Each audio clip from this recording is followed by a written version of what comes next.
वो भी रोते रहते हैं बायो वाले। अच्छा, लास्ट टाइम मैंने आप लोगों को ये चीज समझाई थी, ठीक है।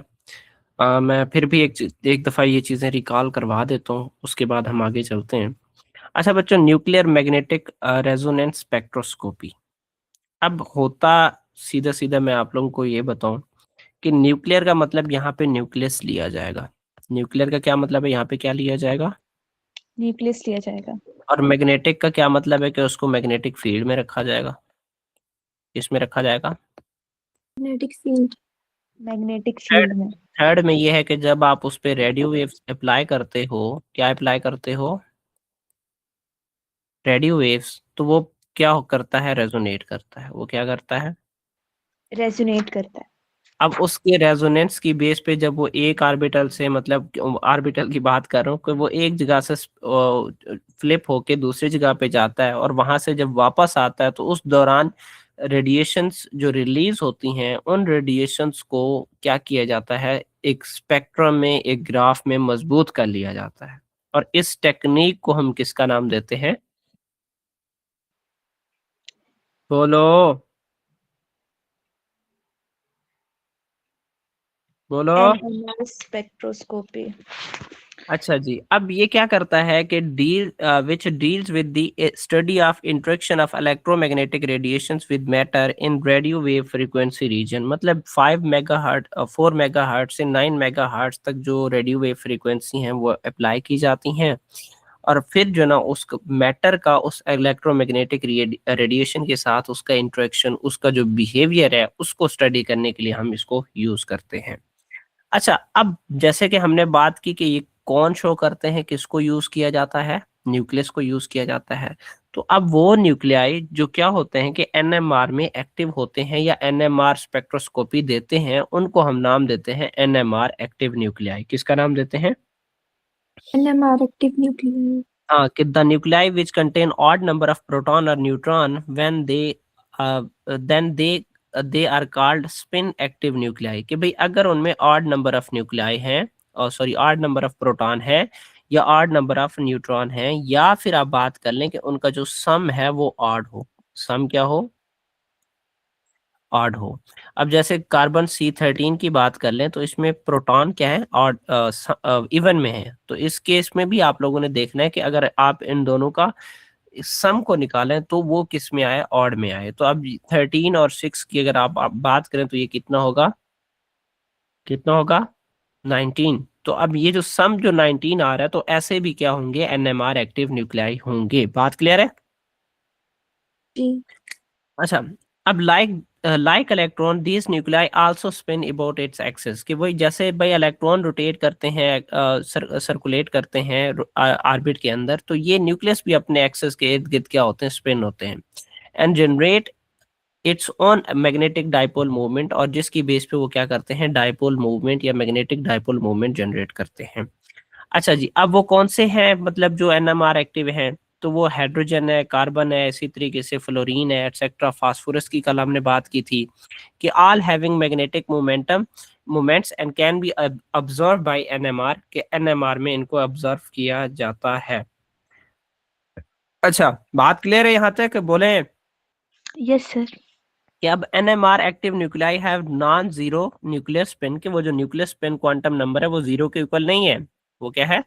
जीरो को इक्वल नहीं है। ठीक है, क्यों? क्योंकि उनकी मूवमेंट होनी चाहिए, उनकी स्पिन क्या होनी चाहिए? होनी चाहिए।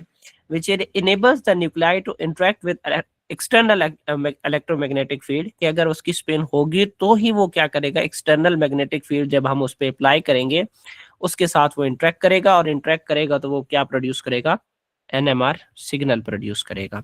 अब exhibit half integer values for the nuclear spin. जाहिर सी बात है, आई जो आई की वैल्यू है, मतलब जो क्वांटम स्पिन नंबर की वैल्यू है, वो 1/2 भी हो सकती है, या फिर अगर ज्यादा है तो वो 3/2 भी हो सकती है, 5/2, मतलब बढ़ती जा सकती है। बट बेसिक क्या होती है? 1/2, जिसको हम बात करेंगे, जिसकी हम आज डिस्कस करेंगे। अच्छा, अब बच्चों यहाँ पे क्या बात हुई है? हमने एनएमआर एक्टिव न्यूक्लियाई में क्या बात की है कि ऐसे न्यूक्लियाई जिनमें ऑड नंबर ऑफ प्रोटॉन हो, ऑड नंबर ऑफ न्यूक्लियाई हो, या फिर दोनों का जो सम है वो ऑड है, तो ऐसे को हम किसका नाम देते हैं? स्पिन एक्टिव न्यूक्लियाई का नाम देते हैं। जैसे हमने कहा इलेक्ट्रॉन मूव करते रहते हैं, वैसे ही ये न्यूक्लियाई भी अपने एक्सिस के इर्द मूव करती हैं और मैग्नेटिक जो डाइपोल मूवमेंट है वो जनरेट करती हैं। और उसके बाद हमने कहा कि इनकी जो स्पिन है वो 0 के इक्वल नहीं होती, 0 से ग्रेटर होती है। अच्छा, और उसके बाद नेक्स्ट हम बात कर रहे हैं एनएमआर इनएक्टिव न्यूक्लियाई की बात कर रहे हैं। इनएक्टिव न्यूक्लियाई जिसमें वही इवन नंबर ऑफ प्रोटॉन या इवन नंबर ऑफ न्यूट्रॉन मौजूद हो।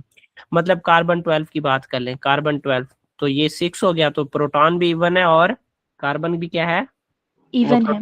हाँ न्यूट्रॉन भी क्या है, इवन है। तो अब ऐसे जो ना क्या करेंगे बच्चों, एनएमआर स्पेक्ट्रोस्कोपी नहीं देंगे, इनको हम किसका नाम देंगे, स्पिन इनएक्टिव न्यूक्लियाई का नाम देंगे। किसका नाम देंगे, स्पिन इनएक्टिव न्यूक्लियाई। हाँ बच्चों, अब आगे है प्रोटॉन एनएमआर। वैसे अच्छा, अब इसमें मैं आपको एक चीज बताऊं, देखें जो तीनों है ना, इसकी इस प्रोटॉन ये जो न्यूक्लियर एनएमआर है इसकी दो टाइप्स हैं। वैसे तो बहुत है लेकिन टाइप्स कॉमन कौन सी हैं, दो। एक है हाइड्रोजन एनएमआर, ठीक है, एक क्या है हाइड्रोजन एनएमआर, और दूसरा है कार्बन एनएमआर। दूसरा कौन है, कार्बन एनएमआर। अब इन तीनों का जो प्रिंसिपल है वो एक ही है। इन तीनों का प्रिंसिपल एक ही। तीन कैसे हो गए? सॉरी दो, चाहे आप इसकी भी बात कर लें, मतलब न्यूक्लियर मैग्नेटिक रेजोनेंस स्पेक्ट्रोस्कोपी की बात कर लें, चाहे आप इसकी बात कर लें, चाहे इन दोनों की बात कर लें, इन तीनों का जो प्रिंसिपल है वो क्या है, एक ही है। मतलब जब भी अगर आपको लॉन्ग क्वेश्चन, मतलब प्रिंसिपल आपने एक याद रखना है, और अगर आपको एनएमआर आ जाता है तो आपने सीधा सीधा वो प्रिंसिपल वहां पे फिट कर देना है, और अगर प्रोटॉन एनएमआर आता है, हाइड्रोजन एनएमआर आता है, तो आपने वहां पे वो प्रिंसिपल ठोक देना है, और अगर कार्बन एनएमआर लॉन्ग क्वेश्चन में आता है तो वो प्रिंसिपल आप लोगों ने वहां पे भी जोड़ देना है। बात क्लियर? जी।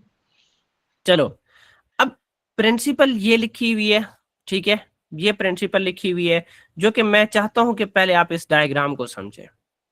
देखिए हमारे पास एक सैंपल है, एक मॉलिक्यूल है, जिसको हमने क्या किया, मैग्नेटिक फील्ड के अंदर रख दिया। क्या किया, मैग्नेटिक फील्ड के अंदर रख दिया। अब जैसे ही बच्चों आप लोगों ने मैग्नेटिक फील्ड के अंदर रख दिया, तो आप लोगों ने फिर क्या किया कि उसके ऊपर रेडियो वेव फ्रीक्वेंसी आपने अप्लाई की। क्या अप्लाई की, रेडियो वेव फ्रीक्वेंसी अप्लाई की। अब वो, हाँ, जैसे ही आप लोग बच्चों रेडियो वेव फ्रीक्वेंसीज या रेडियो वेव अप्लाई करते हो, वो सैंपल क्या करता है, ठीक है। अच्छा, मैं थोड़ा और मजीद डिटेल में जाता हूँ। देखें आपका ये मैग्नेट है, इसका एक साइड नॉर्थ पोल होगा, दूसरा कौन सा होगा, साउथ पोल होगा। तो अब बच्चे होगा क्या कि ये आपका मैग्नेट का जो नॉर्थ पोल है, ये साउथ पोल है। अब जाहिर सी बात है बच्चों, इसमें ये सैंपल पड़ा हुआ है, ये फॉर एग्जांपल। अब इस सैंपल में जो न्यूक्लियाई हैं उनकी जो पहले जो ओरिएंटेशन या पहले जो डायरेक्शन होती है वो उल्टा फुल्टा होती है। क्या होती है सर, आज हम हाथ बने हुए, उल्टा फुल्टा होती है। क्या होती है, क्या, इर्रेगुलर। हाँ इरेगुलर होती है, रैंडम होती है, ठीक है। तो अब जैसे ही बच्चों आप उनको क्या करोगे, मैग्नेटिक फील्ड में ले आओगे। ये मैग्नेटिक फील्ड से पहले की बात है, ये किसकी बात है, मैग्नेटिक फील्ड से पहले की बात है। जब वो कह रहे हैं कि आप इसको मैग्नेटिक फील्ड में बच्चों क्या करोगे, ले आओगे, तो उसके बाद क्या हो जाएंगे बच्चों, ये मैग्नेटिक फील्ड में खुद को अलाइन कर लेंगे दो डायरेक्शन में। या तो ये क्या करेंगे, खुद को जैसे मैग्नेटिक फील्ड है उसी सिम्ट में क्या करेंगे, जैसे ये साउथ और नॉर्थ आपस में कनेक्टेड होते हैं, साउथ नॉर्थ आपस में कनेक्ट होंगे। या फिर क्या होगा, अपोजिट होगा, साउथ साउथ आ जाएगा, साउथ नॉर्थ नॉर्थ आ जाएगा। ये जो ना ऊपर वाला जो समझ लें कि वो उसके साथ क्या हो गया, अलाइन हो गया, और ये जो नीचे वाला है बच्चों वो क्या हो गया, उसके अगेंस्ट अलाइन हो गया, उसके अगेंस्ट अलाइन हो गया। ये कब होगा, जब आप उसको किस में रखेंगे, मैग्नेटिक फील्ड में। अच्छा, अब वो जो अलाइन हुआ विद द मैग्नेटिक फील्ड, जो क्या हुआ, जो मैग्नेटिक फील्ड के साथ अलाइन हुआ। अब जो मैग्नेटिक फील्ड के साथ अलाइन हुआ, उसका मतलब ये कि वो बेचारा शरीफ था। वो क्या था, शरीफ था। शरीफ का मतलब उसकी एनर्जी कम थी। उसकी क्या थी, एनर्जी कम थी। लो एनर्जी थी, हाँ। और वो ले एनर्जी कम थी बेचारा, जिसकी बेस पे जैसे मैग्नेटिक फील्ड था उसी हिसाब से वो अरेंज हो गया। बट जो जो दूसरे वाले थे, वो जो अगेंस्ट हो गए, उसकी जो एनर्जी थी वो कौन सी थी, वो हायर एनर्जी थी, ज्यादा थी। वैसे हम इसको जो लो एनर्जी है उसको मेंशन करते हैं 1/2 से, और जो इसकी हायर एनर्जी है उसको हम मेंशन करते हैं -1/2। मतलब इसकी जो स्पिन है वो क्या है, अपोजिट स्पिन हो जाएगी। इसकी स्पिन क्या है, opposite. Opposite. Opposite spin show करेगी, और जो नीचे वाले जिनकी एनर्जी लोअर थी वो कौन सी स्पिन शो करेंगी? इसे similar with, clockwise anti clockwise से कर सकते हैं। कह सकते हैं, कह सकते हैं, ठीक है, कि उनकी क्लॉकवाइज या एंटी क्लॉकवाइज जो स्पिन है वो होने लग जाएगी, मतलब वो जो मैग्नेट है उसके अपोजिट रोटेट हो जाएंगे। बात क्लियर है? जी सर। अब यही कंडीशन, ये जो ये वाला कंडीशन है, ये आपको यहाँ पे पड़ा हुआ है। ये कहाँ पे पड़ा हुआ है? इस मैग्नेटिक फील्ड में पड़ा हुआ। अब क्या होगा कि आपने क्या अप्लाई की, मैविश रेडियो वेव्स अप्लाई की, रेडियो वेव फ्रीक्वेंसी अप्लाई की। अब वही जो मॉलिक्यूल्स हैं वो जिनकी लो एनर्जी थी, कौन सी एनर्जी? जिनकी लो एनर्जी थी, अब वो क्या करेंगे, रेडियो वेव्स को रिसीव करते जाएंगे। जैसे रेडियो वेव्स को रिसीव करेंगे, मतलब जाहिर सी बात है हर एक की एक स्पेसिफिक कैपेसिटी होती है ना, कि वो इतनी रेडियो वेव्स एब्जॉर्ब करेगा। जैसे हर चीज की कैरिंग कैपेसिटी होती है कि भाई उसकी लिमिट है कि वो इतनी रेडियो वेव्स एब्जॉर्ब करेगा, ऐसे। और जैसे ही वो उतनी रेडियो वेव्स क्या करेगा, एब्जॉर्ब करेगा, तो उसके बाद वो क्या करेगा, जंप करेगा। क्या करेगा? जंप करेगा। और जंप करके किस स्टेट पे चला जाएगा? हायर एनर्जी ऑर्बिट पे चला जाएगा। और इस कंडीशन में हम उसे कहेंगे कि वो क्या करेगा, वहां पे जाके रेजोनेट करेगा। क्या करेगा? रेजोनेट करेगा। और यही कि ये आपका यही जो न्यूक्लियस है वो हायर ऑर्बिट पे गया है, और हायर ऑर्बिट से जब लोअर ऑर्बिट पे आता है तो वो एनर्जी रिलीज करता है। क्या करता है? मतलब वो जो हायर एनर्जी लेवल से लोअर एनर्जी लेवल पे आता है तो वो क्या करता है, एनर्जी। एनर्जी रिलीज करता है। और वही एनर्जी रिलीज को कौन डिटेक्ट करता है? स्पेक्ट्रम। डिटेक्टर। NMR detector. उस एनर्जी को डिटेक्ट कौन करता है? डिटेक्टर। डिटेक्टर। और फिर डिटेक्टर क्या करता है, उसी को जो ना उसकी एक ग्राफ बना देता है जो कि स्पेक्ट्रम कहलाता है। जो ग्राफ बना देता है क्या कहलाता है वो? स्पेक्ट्रम। स्पेक्ट्रम कहलाता है। आई होप ये आपको प्रिंसिपल क्लियर है यस सर।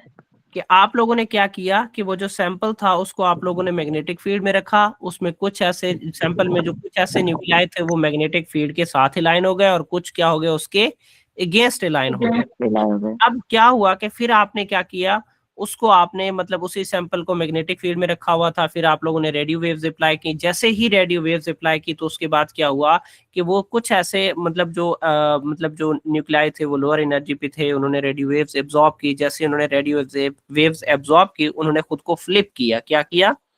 फ्लिप किया, जंप किया। तो और जंप करके वो हायर एनर्जी लेवल पे चले गए। और जब आप इन रेडिएशंस को खत्म करते हैं, मतलब अप्लाई करना बंद करते हैं, या फिर वही जो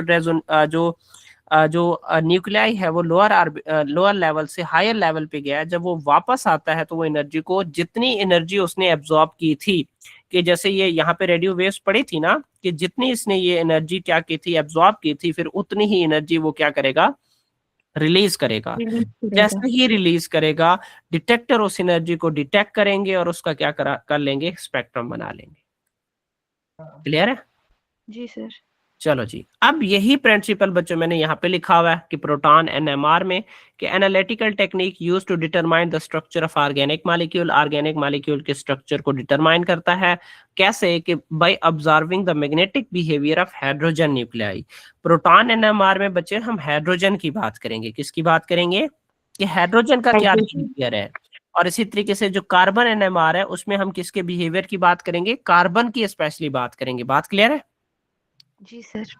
अब प्रिंसिपल क्या है? पहला बच्चों न्यूक्लियर स्पिन है, हमने बात की कि जब आपको पता है कि हाइड्रोजन न्यूक्लियाई हैं वो टाइनी मैग्नेट के तौर पर काम करते हैं।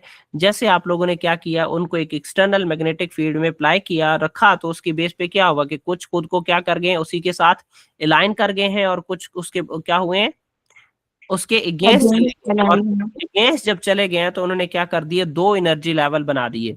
एक क्या था, लोअर एनर्जी लेवल था जिसको हमने एम पॉजिटिव का नाम दिया, और दूसरा अपर एनर्जी लेवल था जो क्या था बच्चों, -1/2 था। इसमें जो मतलब इनकी जो स्पिन है वो क्या होगी, align with the magnetic field, और इनकी जो स्पिन है वो मैग्नेटिक फील्ड की क्या हो जाएगी, अपोजिट हो जाएगी, जिनकी एनर्जी हाई थी।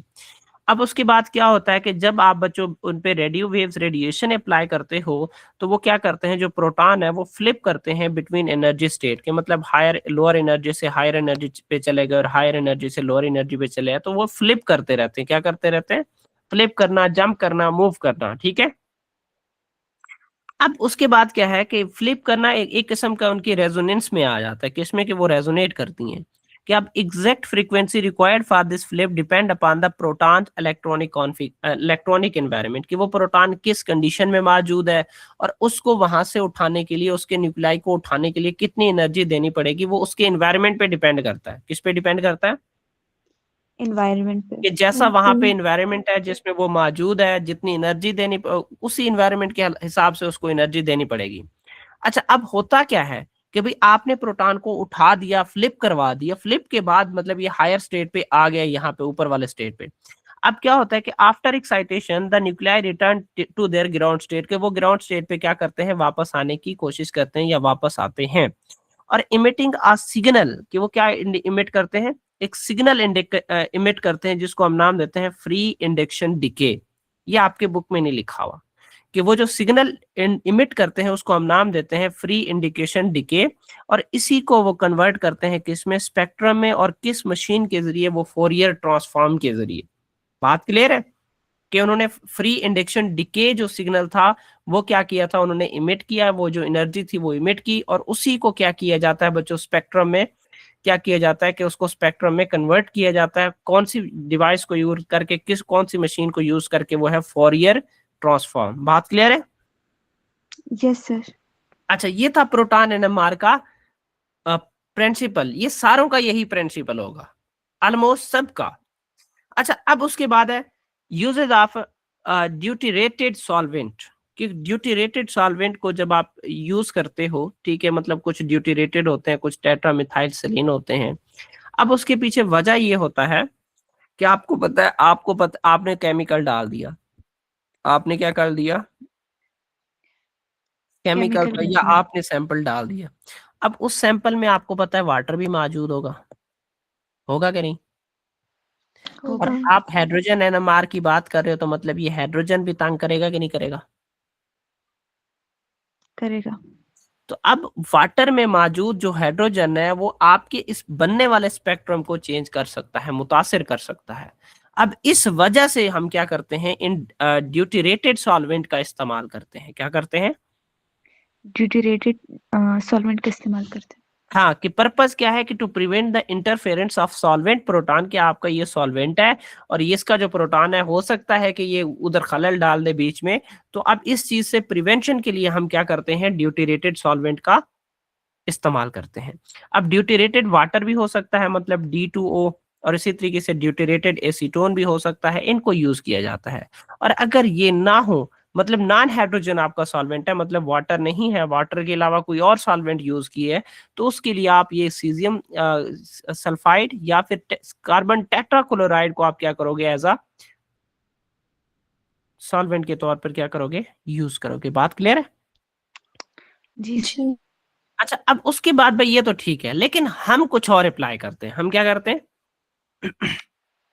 कुछ और वो क्या अप्लाई है कर। कि हाँ, कि हम बच्चे टेट्रा मिथाइल सेलीन को यूज करते हैं as a standard solution for chemical shift. कि मतलब जिसकी जो वैल्यू है, मैं लास्ट टाइम भी मैंने ये बात की थी कि बच्चों हम टेट्रासेलीन को यूज करते हैं। टेट्रासेलीन एक टेट्राहेड्रल मॉलिक्यूल है कि जिसकी जो प्रोटॉन्स है वो केमिकली इक्वल होते हैं और शील्डेड बाय इलेक्ट्रॉन्स, कि उसके चारों तरफ इलेक्ट्रॉन मौजूद होते हैं। और इवन फर्दर आप बात करें कि वो जो सिलिकॉन है वो लेस इलेक्ट्रोनेगेटिव है। मैंने बात की थी कि ये सिलिकॉन है, ये चारों तरफ से बच्चों किससे घिरा हुआ है, चारों तरफ किससे घिरा हुआ है, कि ये मिथाइल से घिरा हुआ है। अब होता क्या है कि बच्चों कोई स्ट्रॉन्ग इलेक्ट्रोनेगेटिव है ही नहीं, तो अब जिसकी बेस पे बच्चों ये जो मिथाइल ग्रुप है ये क्या करेंगे, यहाँ से विथड्रॉ होने की कोशिश करेंगे, और यहाँ से मिथाइल ग्रुप इधर। अब होता क्या है कि इनका जो नेट इफेक्ट है ना, क्या होता है, उनका जो उनका net net net effect effect या जो केमिकल उनका जो शिफ्ट है वो किसके इक्वल आ जाता है, जीरो के जीरो। इक्वल होता है। ठीक है, which gives one signal and use to define a chemical shift, it is one. बात क्लियर है? कि इनके जितने भी देखें, कि आप बात कर लें कि इस सिलिकॉन की, कि इस सिलिकॉन में जितने भी बच्चों ये क्या मौजूद होते हैं, ग्रुप मौजूद होते हैं, वो एक सेम इन्वायरमेंट में मौजूद है। किस इन्वायरमेंट में मौजूद है? सेम एनवायरनमेंट में। सेम इन्वायरमेंट में मौजूद है। इस वजह से इसकी केमिकल शिफ्ट की जो वैल्यू दी जाती है वो क्या दी जाती है, जीरो। जीरो। अच्छा, अब proton spectra of most organic compounds are characterised by, कि प्रोटॉन स्पेक्ट्रा की बात की गई है कि इनकी जो वैल्यू होती है केमिकल शिफ्ट से, मतलब केमिकल शिफ्ट की जो रेंज से, वो क्या +14 टू -14 ppm हो सकती है। मतलब इसमें ये बात करें कि प्रोटॉन स्पेक्ट्रा ऐसे आपने बनाना है, और जीरो तो आपका चाहे चले, जीरो ये आपका केमिकल शिफ्ट हो गया, जीरो जीरो क्या हो गया आपका केमिकल शिफ्ट हो गया, और केमिकल वो शिफ्ट। आपका क्या हो गया TMS की बात होगी। और उसके बाद ये यहाँ से इस साइड पे आप -4 ppm कर लें, और इस साइड पे कर लें कि ये 14 ppm तक इसकी जो वैल्यू है वो जा सकती है। बात क्लियर है? जी सर। यहाँ तक बच्चे इसकी, ये यहाँ तक क्या है बच्चों, इसकी ये बात की जा रही है कि टेट्रामिथीन सेलिन को हम as a reference standard of chemical shift के तौर पर यूज करते हैं। क्यों? क्योंकि इसकी जो वैल्यू है बच्चे, हम उसको किसका नाम देते हैं, कंसीडर करते हैं कि TMS की वैल्यू कितनी है, 0 है। अब इसके जितने भी प्रोटॉन्स हैं, हमने कहा कि वो क्या है, इक्वली शील्डेड बाय इलेक्ट्रॉन्स, और दूसरी तरफ सिलिकॉन खुद एक लेस इलेक्ट्रोनेगेटिव एटम है, तो सारा इसका जो केमिकल शिफ्ट जो बनता है वो किसके इक्वल होता है, 0। क्या होता है, क्या होता है बच्चों? 0 के इक्वल जीरो के होता है। इक्वल होता है। वैसे बच्चों ये होता है, मैं अगर आगे इसकी डिटेल जैसे मैंने अभी बताई कि देखें, हमने यहाँ पे बात करनी है किसकी, हाइड्रोजन्स की बात करनी है। किसकी हमने बात करनी है? हाइड्रोजन की। हाइड्रोजन। अब इसके देखें, ये मिथाइल के जो हाइड्रोजन है वो मिथाइल किससे अटैच है, सिलिकॉन से अटैच है। और यहाँ पे ये मिथाइल ग्रुप भी किससे अटैच है, सिलिकॉन सिलिकॉन से अटैच है। ये मिथाइल ग्रुप भी किससे अटैच है, सिलिकॉन से सिलिकॉन। अटैच है। और ये मिथाइल भी किससे अटैच है, सिलिकॉन से। सिलिकॉन। अब देखें इसका जो इन्वायरमेंट है वो क्या है, सिमिलर है। इन्वायरमेंट क्या है, सिमिलर है, कि वो किसके साथ जुड़े हुए हैं, सिलिकॉन के साथ। और जो खुद क्या है, एक लेस इलेक्ट्रोनेगेटिव एटम है, जो क्या है, विद लेस रिएक्टिव। इलेक्ट्रोनेगेटिव। तो अब इसकी वजह से इसको हमने कहा कि भाई इसको हम कंसीडर करते हैं कि इसकी जो सिग्नल है या जो पीक प्रोड्यूस होगी वो 1 होगी। इस चीज को आप लोग अभी वैसे आगे ही मैंने समझाने के बाद कि बट हमने कहा कि अगर कोई हाइड्रोजन एटम सेम इन्वायरमेंट में है तो उसकी जो पीक बनेगी वो 1 ही बनेगी। वो क्या बनेगी, उसकी पीक बनेगी। एक ही हाँ। बनेगी। अब ये जितने भी, अब देखें एक और चीज मैं आपको बताता हूँ, ये देखें जितने भी उसमें हाइड्रोजन ऐड होते जाएंगे तो मतलब पीक लंबी होती जाएगी, लेकिन उसकी वैल्यू बढ़ेगी नहीं। बात क्लियर है? कि ये जी जितने, सर। अब देखें ये 3 हाइड्रोजन है तो उस हवाले से तो पीक है वो भी बड़े बनेगी। बट यहाँ पे देखें ये 1 2 3 कितने, 3 चौक 12, तो 12 होने की वजह से इसकी पीक ही लंबी हो सकती है, लेकिन उसकी जो वैल्यू है वो क्या रहेगी, वो 0 रहेगी। बात क्लियर है? बात क्लियर है? जी सर। और उसके बाद इसकी जो प्रोटॉन NMR की जो वैल्यू है, ये वाला ये ग्राफ है ये भी क्लियर है। इस साइड पे हम केमिकल शिफ्ट को लेते हैं, इस साइड पे किसको लेते हैं, केमिकल शिफ्ट को। और मेरे ख्याल से इस साइड पे उसकी जो क्या कहते हैं कि अबंडेंस, मेरे ख्याल से यहाँ पे दिया गया होगा कोई, किधर है किधर है किधर है, इस साइड पे वो, बल्कि उस केमिकल शिफ्ट ही है, और उसकी जो ना अबंडेंस ही कह लें आप, अबंडेंस कह लें आप, ठीक है इसको देख लेना है, बट फिर भी सर ये 4 से 14 ये लाजमी है। हाँ हाँ 4 से 14 उसकी वैल्यू, इसकी इतनी ही रेंज होगी। ये जो रेंज है ना, ये वाली, ये जो रेंज है ना बच्चे, वो इतनी ही होगी, इससे आगे पीछे नहीं हो सकती। राउंड अबाउट ये 0 से ही हम स्टार्ट करते हैं, हम 0 से स्टार्ट करते हैं और 0 से आगे चलते हैं। ठीक है, ये -4 भी हम नहीं लिखते, बट टोटली बात कीजिए इसका जो स्पेक्ट्रा है वो इतने रेंज के दरमियान में बन सकता है प्रोटॉन NMR का, और ये हर एक के लिए डिफरेंट होगा, ये सेम नहीं होगा। क्लियर है? जी सर। अच्छा, अब वो जो प्रोटॉन NMR है उसके जो ना वो जो स्पेक्ट्रम बनेगा उसकी बात की गई है कि अब उसमें नंबर ऑफ सिग्नल, ठीक है, नंबर ऑफ सिग्नल डिपेंड करते हैं कि वो जो पहला तो आपका वही TMS होगा, पहला क्या होगा, TMS होगा। बाकी ये है कि भाई जितने प्रोटॉन्स जितने डिफरेंट इन्वायरमेंट में मौजूद है, फॉर एग्जांपल अब ये CH3 CH2OH, अब मुझे बता सकते हैं कि इसका इन्वायरमेंट कैसा है, इनका एनवायरनमेंट डिफरेंट है। कैसे डिफरेंट है। देखें, अच्छा ये देखें, कुछ प्रोटॉन ये मौजूद है, कुछ प्रोटॉन ये मौजूद है। अब देखें इन प्रोटॉन का एनवायरनमेंट इससे क्या है, डिफरेंट है। कैसे? क्योंकि ये जो ये वाला जो प्रोटॉन है उनके साथ क्या मौजूद है, OH ग्रुप। वो इलेक्ट्रोनेगेटिव एटम मौजूद है, क्या इनके इलेक्ट्रॉन को शिफ्ट नहीं करेगा, वो खींचेगा नहीं, इलेक्ट्रोनेगेटिव एटम है। करेगा। तो अब इसकी बेस पे इन प्रोटॉन का जो एनवायरनमेंट है इन प्रोटॉन से क्या है, डिफरेंट है। आपने सिर्फ और सिर्फ जब भी बनाना है तो किसका बनाना है,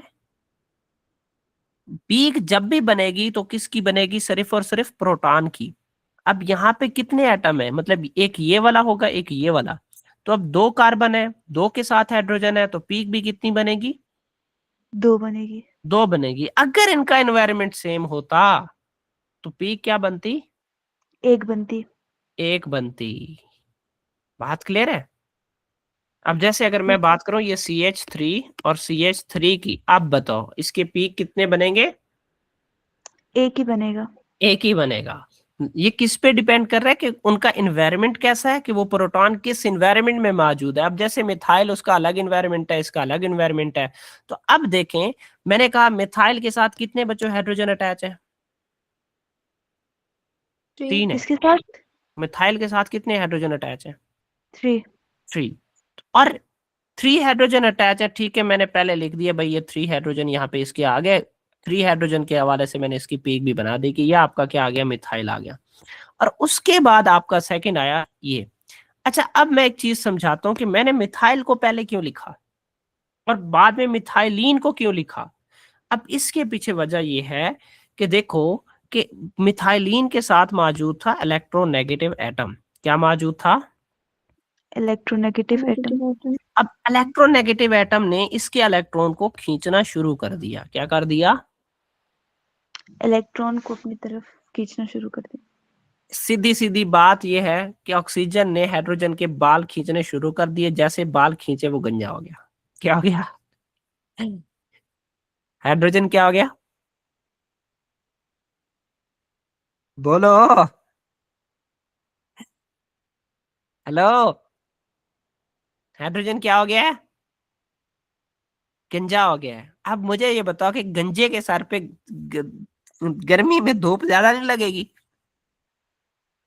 लगेगी ना, लगेगी। लगेगी ना। जितनी ज्यादा धूप एब्जॉर्ब होगी उसकी जो वैल्यू है वो भी उतनी क्या होगी, बढ़ जाएगी। बात क्लियर है कि भाई होगा जी। क्या, होगा क्या कि जैसे ही इस हाइड्रोजन से ऑक्सीजन क्या करेगा, इलेक्ट्रॉन छीनने की कोशिश करेगा, तो ये क्या हो जाएगा, डी शील्ड हो जाएगा। क्या हो जाएगा, डी शील्ड हो जाएगा। और जैसे डी शील्ड होगा तो इस पे जो इलेक्ट्रोमैग्नेटिक जो वेव्स हैं, इलेक्ट्रोमैग्नेटिक जो इफेक्ट है या मैग्नेटिक फील्ड का जो इम्पैक्ट है, इस पे क्या होगा, ज्यादा ज्यादा हो पड़ेगा।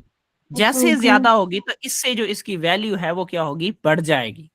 और इस वजह से हमने कहा कि ये 0 है और इस साइड पे जो वैल्यू है वो क्या होगी, बढ़ती जाएगी। वैल्यू क्या होगी, बढ़ती जाएगी। बढ़ती जाएगी। अब जाहिर सी बात है कि भाई वो मिथाइल ग्रुप तो मिथाइलिन तो अटैच था ऑक्सीजन के साथ, वो हाईली इलेक्ट्रोनेगेटिव था, इससे इलेक्ट्रॉन खींच लिए, जैसे खींच लिए ये डी शील्ड हो गया। जैसे डी शील्ड हो गया तो इसकी वैल्यू, मतलब मैग्नेटिक वेव्स इस पे बढ़ेंगी, जैसे बढ़ेंगी तो इसकी वैल्यू क्या हो जाएगी, ज्यादा हो जाएगी। ज्यादा हो जाएगी। ठीक है, तो अब ये क्या हो गया, टीएमएस बच्चों, इसकी ये टीएमएस को हम एज अ स्टैंडर्ड के तौर पर 0 कंसीडर करते हैं। तो अब इसके बाद जो मिथाइल जो है बच्चों, इसकी वैल्यू 1 होती है, और इसकी जो मिथाइलिन है उसकी वैल्यू क्या हो जाएगी बच्चों, 2 हो जाएगी। क्या हो जाएगी, 2 हो जाएगी। अच्छा, अब उसके बाद बच्चों केमिकल शिफ्ट की हम बात करते हैं कि व्हाट इज केमिकल शिफ्ट। बच्चों देखें कि जब आप क्या करते हैं, किसी भी वैल्यू की जो फ्रीक्वेंसी है उसको इस टीएमएस के साथ कंपेयर करते हैं, मतलब वो जो आपका स्टैंडर्ड है ये वाला 0, अब इस 0 के साथ अगर आप किसी सोल्यूशन की किसी एटॉमिक न्यूक्लियाई की फ्रीक्वेंसी को मैच करते हैं, कंपेयर करते हैं, इसको हम किसका नाम देते हैं, chemical shift. Chemical shift is the difference between resonant frequency of atomic nuclei and standard in the magnetic field. कि भाई टीएमएस था, उसकी जो आपकी जो फ्रीक्वेंसी है वो क्या है, 0 है। अब उस 0 से बाकियों को जब आप कंपेयर करते हैं या डिफरेंस निकालते हैं तो वो क्या हो जाएगा बच्चों, केमिकल शिफ्ट हो जाएगा। बात क्लियर है, ये समझे? क्या हुआ, मैं नहीं मैं समझे। मैं कह रहा हूँ केमिकल शिफ्ट का मतलब ये है कि भाई एक चीज आपका स्टैंडर्ड है, एक चीज क्या है आपका, स्टैंडर्ड है। और जब दूसरी चीज को आप अपने स्टैंडर्ड से कंपेयर करेंगे, जो डिफरेंस आएगा वो क्या होगा आपका, केमिकल शिफ्ट। यस। कि अब आप लोगों ने रेजोनेंस फ्रीक्वेंसी मैच करना है किसका, एटॉमिक न्यूक्लियाई और स्टैंडर्ड का। बात क्लियर है कि आपका स्टैंडर्ड की जो रेजोनेंट फ्रीक्वेंसी है वो कितनी है और आपके एटॉमिक न्यूक्लियाई की फ्रीक्वेंसी कितनी है, इसका जब आप डिफरेंस फाइंड आउट करोगे वो आपका क्या होगा, केमिकल शिफ्ट होगा। बात क्लियर है? जी। अब उसके बाद बच्चों it is expressed in parts पर मिलियन, इसका जो यूनिट होता है वो क्या होता है, पीपीएम। ठीक है, क्या होता है, ppm parts per मिलियन। अच्छा, अब उसके बाद it indicates the electronic environment, कि भाई इलेक्ट्रॉनिक इन्वायरमेंट कैसा है और उस हवाले से क्या होगी, केमिकल शिफ्ट होगी। बात क्लियर है? जी बोले। सर। अच्छा, अब वहां पे हमने पढ़े थे इलेक्ट्रॉनिक इन्वायरमेंट दो तरह का होता है बच्चों। एक मतलब जो कुछ प्रोटॉन ऐसे होते हैं जो शील्डेड होते हैं और कुछ प्रोटॉन ऐसे होते हैं जो क्या होते हैं, डीशील्डेड। अब बच्चे जो भी शील्डेड होते हैं, जैसे अब मिथाइल के केस में ये प्रोटॉन शील्डेड थे, ये क्या थे, प्रोटॉन शील्डेड। क्यों, क्योंकि इनके इलेक्ट्रॉन को डिस्टर्ब भी नहीं किया गया, छेड़ा ही नहीं किया गया, छेड़ा ही नहीं गया। तो जो प्रोटॉन शील्डेड है, प्रोटेक्टेड है, उनकी जो वैल्यू होगी वो क्या होगी, केमिकल शिफ्ट के मुताबिक उनकी वैल्यू क्या होगी, कम होगी। क्या होगी, उनकी वैल्यू कम होगी। अब इसी वजह से ये 0 था, ये 1, ये 2, 3, 4। तो अब मिथाइल क्यों, क्योंकि ये डीशील्डेड था तो इसकी वैल्यू बढ़ गई, और ये जो आपका जो मिथाइलिन था वो डीशील्डेड था, उसकी वैल्यू बढ़ गई, और जो आपका मिथाइल था वो शील्डेड था और उसकी वैल्यू क्या होगी, कम होगी, वो कम है। बात क्लियर है? जी सर। अब मैं यहाँ पे एक और चीज आपको बताऊं, देखें कि इस चार्ट में इस साइड पे 0 से इस साइड पे जितने भी होंगे वो सारे के सारे क्या होंगे, डी शील्डेड होंगे। मतलब जिनकी वैल्यू हाई होगी वो चार्ट से 0 से दूर की तरफ जा रहे होंगे, उनकी वैल्यू बढ़ रही होगी तो वो क्या होंगे, डी शील्डेड होंगे। अब जो बच्चे डी शील्डेड होते हैं उनको हम नाम देते हैं डॉन फील्ड का। किसका नाम देते हैं, डॉन फील्ड। अब डॉन फील्ड का मतलब वो जो इस साइड पे मौजूद हूँ, लेफ्ट साइड पे मौजूद हूँ। किस साइड पे मौजूद हूँ, लेफ्ट साइड पे। मतलब इस तरीके से ग्राफ है ना, इस तरीके से, और ये आपका 0 मौजूद है, तो ये वाला जो कॉर्नर है, इस कॉर्नर पे इस साइड पे, मतलब इस इधर की तरफ जितने भी होंगे वो सारे के सारे क्या होंगे, डॉन फील्ड होंगे। वो क्या होंगे, डॉन फील्ड होंगे। कि वो 0 से दूर है। वो क्या है, डॉन फील्ड का क्या मतलब है, वो 0 से दूर है। स्टैंडर्ड से आपके दूर है। और ये जो ये वाले शुरू वाले होंगे वो आपके क्या होंगे, फिर अप फील्ड शील्डेड होंगे। होंगे, शील्डेड, लेकिन उनको हम किसका नाम देंगे, अप फील्ड का नाम देंगे। ये नीचे भी लिखा हुआ है इसके कि अप फील्ड हम इनको नाम देंगे।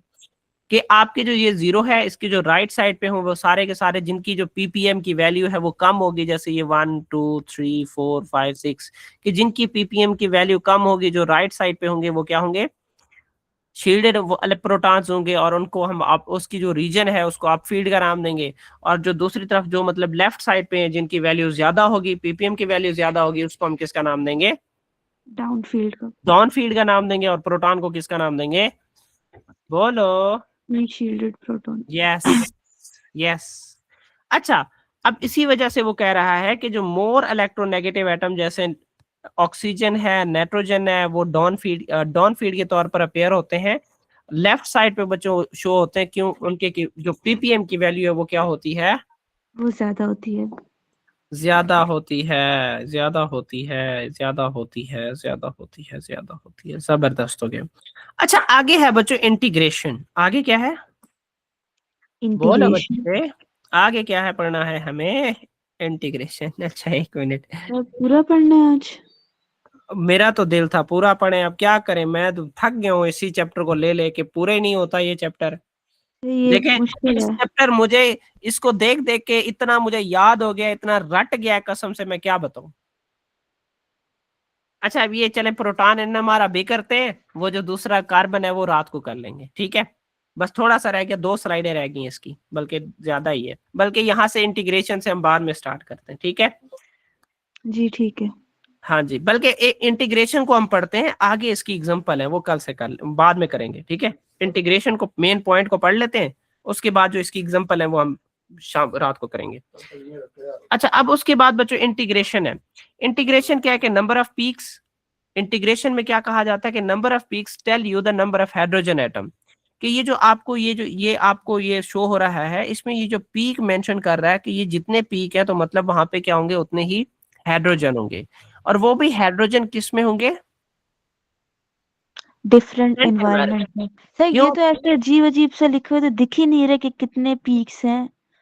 वो मैं बताता हूँ ना, उसका भी मैं बताता हूँ कि वो कितने पीक्स का कैसे पता चलेगा, वो अलग बात है।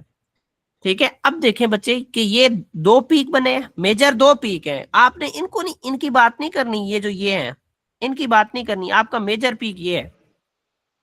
ठीक है। ठीक है, कि आपका मेजर पीक एक ये वाला एक ये वाला हो गया, दो।